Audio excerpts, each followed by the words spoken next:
ألم تر إلى الذين خرجوا من ديارهم وهم ألوف حذر الموت فقال لهم الله موتوا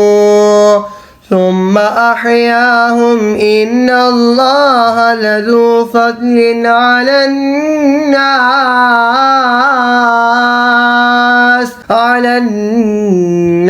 ولكن أكثر الناس لا يشكرون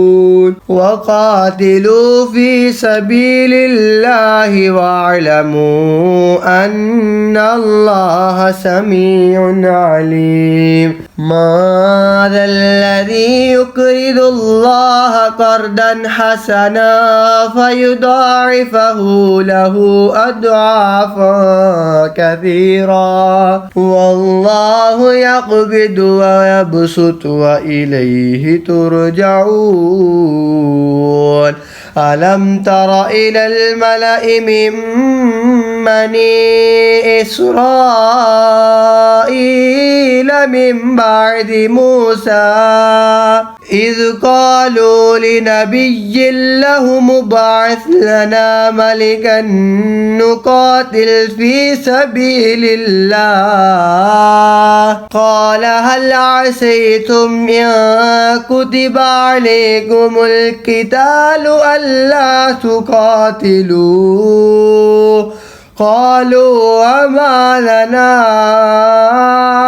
ألا نقاتل في سبيل الله وقد أخرجنا من ديارنا وأبنائنا فلما كتب عليهم القتال تولوا إلا قليلا منهم والله عليم بالظالمين وقال لهم نبيهم إن الله قد بعث لكم الطالوت ملكا قالوا أنى يكون له الملك علينا ونحن أحق بالملك منه ولم يؤت سعة من المال قال إن الله اصطفاه عليكم وزاده بسطة في العلم والجسم والله يؤتي ملكه من يشاء والله واسع عليم وقال لهم نبيهم إن آية ملكه أن يأتيكم التابوت فيه سكينة من ربكم وبقية مما ترك آل موسى وآل هارون تحمله الملائكة إن في ذلك لآية لكم إن كنتم مؤمنين اے محبوب کیا تم نے نہ دیکھا تھا انہیں جو اپنے گھروں سے نکلے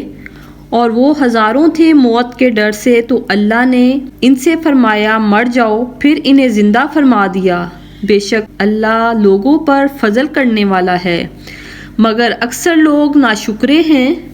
اور لڑو اللہ کی راہ میں اور جان لو کہ اللہ سنتا جانتا ہے کوئی جو اللہ کو قرض حسن دے تو اللہ اس کے لیے بہت گنا بڑھا دے اور اللہ تنگی اور کشائش کرتا ہے اور تمہیں اسی کی طرف پھر جانا اے محبوب کیا تم نے نہ دیکھا بنی اسرائیل کے ایک گروہ کو جو موسیٰ کے بعد ہوا جب اپنے ایک پیغمبر سے بولے ہمارے لیے کھڑا کر دو ایک بادشاہ کہ ہم خدا کی راہ میں لڑیں نبی نے فرمایا کیا تمہارے انداز ایسے ہیں کہ تم پر جہاد فرض کیا جائے تو پھر نہ کرو بولے ہمیں کیا ہوا کہ ہم اللہ کی راہ میں نہ لڑیں حالانکہ ہم نکالے گئے ہیں اپنے وطن اور اپنی اولاد سے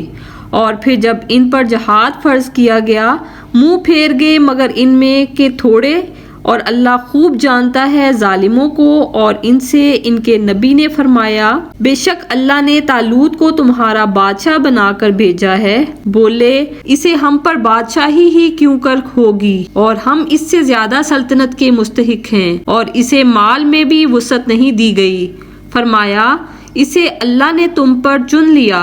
اور اسے علم اور جسم میں کشادگی زیادہ دی، اور اللہ اپنا ملک جسے چاہے دے، اور اللہ وسعت والا علم والا ہے۔ اور ان سے ان کے نبی نے فرمایا اس کی بادشاہی کی نشانی یہ ہے کہ آئے تمہارے پاس تابوت جس میں تمہارے رب کی طرف سے دلوں کا چین ہے اور کچھ بچی ہوئی چیزیں ہیں، معزز موسیٰ اور معزز ہارون کے ترکہ کی اٹھاتے لائیں گے اسے فرشتے، بے شک اس میں بڑی نشانی ہے تمہارے لیے اگر ایمان رکھتے ہو۔